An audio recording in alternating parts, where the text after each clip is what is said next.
آگے دیکھیے قرآن کہہ رہے ہیں قریش کا رد عمل۔ پیغمبر اکرم صلی اللہ علیہ وسلم کی نبوت کی خبر جیسے ہی مکہ میں پھیلی اسی وقت سے ہی قریش کے اعتراضات شروع ہو گئے۔ جب انہوں نے محسوس کیا کہ یہ مسئلہ سنگین صورت اختیار کر گیا ہے اور حضور صلی اللہ علیہ وسلم کی تحریک ان کے خس و خاشاک جیسے دینی عقائد و مادی مفادات کے لیے خطرہ بن گئی ہے، تو انہوں نے آپ کے آسمانی دین کے خلاف محاذ بنا لیا اور آپ کی مخالفت پر کمر بستہ ہو گئے۔ یہاں ہم ان کے بعض ناکام کوششوں کا تذکرہ کریں گے۔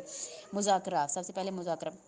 یعنی کہ مشرکین قریش کی شروع میں تو یہ کوشش رہی تھی کہ حضرت ابو طالب اور بنی ہاشم کے مقابلے پر نہ آئیں، بلکہ انہیں مجبور کریں کہ وہ رسول خدا کی حمایت اور پشت و پناہی کو اپنے موقف سے دستبردار ہو جائیں، یعنی وہ خود ہی چھوڑ دیں تاکہ وہ آسانی سے رسول خدا کی سرکوبی کر سکیں۔ اس مقصد کے حصول کے لیے انہوں نے پہلے تو یہ کوشش کی کہ حضرت ابو طالب کو یہ کہنے پر مجبور کر دیں کہ ان کے بھتیجے کی تحریک نہ صرف مشرکین قریش کے لیے مضر ہے، یعنی خطرناک ہے، بلکہ قوم و برادری میں حضرت ابو طالب کو جو عزت و حیثیت حاصل ہے اس کے لیے بھی خطرناک ہے۔ مشرکین قریش نے خوب برو، تندو مند اور وجید جوان شاعر عمار بن ولید بن مغیرہ کو حضرت ابو طالب کی فرزندی میں دینے کی کوشش کی تا وہ پیغمبر اکرم کی حمایت سے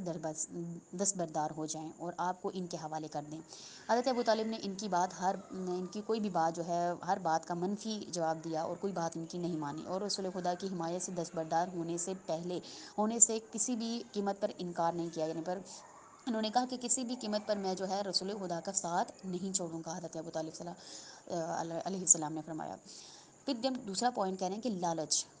لالچ کی وجہ سے انہوں نے کیا کیا، یعنی کہ سرداران قریش جب پہلے مرلے میں شکست و ناکامی سے دوچار ہوئے تو انہوں نے فیصلہ کیا کہ چراغ نبوت کو خاموش کرنے کے لیے رسول خدا کو مال و دولت کا لالچ دیں گے۔ چنانچہ اس مقصد کے تحت پہلے حضرت ابو طالب کے پاس پہنچے اور یہ شکوہ کیا کہ شکوہ شکایت کرتے ہوئے کہ ان کے بھتیجے حضرت محمد صلی اللہ علیہ وسلم نے ان کے بتوں کے خلاف جو رویہ اختیار کیا ہے وہ سخت نازیبا ہے۔ یہ پیشکش کی کہ حضرت محمد اپنے ہمارے بتوں کی مخالفت سے دستبردار ہو جائیں تو ہم انہیں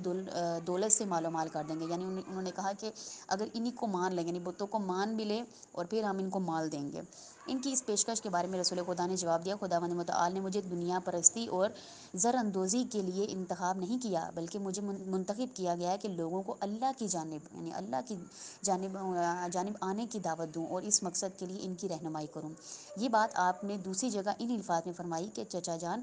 خدا کی قسم اگر سورج کو میرے دائیں ہاتھ پہ رکھ دیا جائے اور چاند کو میرے بائیں ہاتھ پہ رکھ دیا جائے تو بھی میں رسالت الہی سے دستبردار نہیں ہونے والا۔ اس تحریک خداوندی کو فروغ دینے کے لیے میں جاں کی بازی تو لگا سکتا ہوں مگر اس سے دستبردار ہونے کے لیے تیار نہیں ہوں۔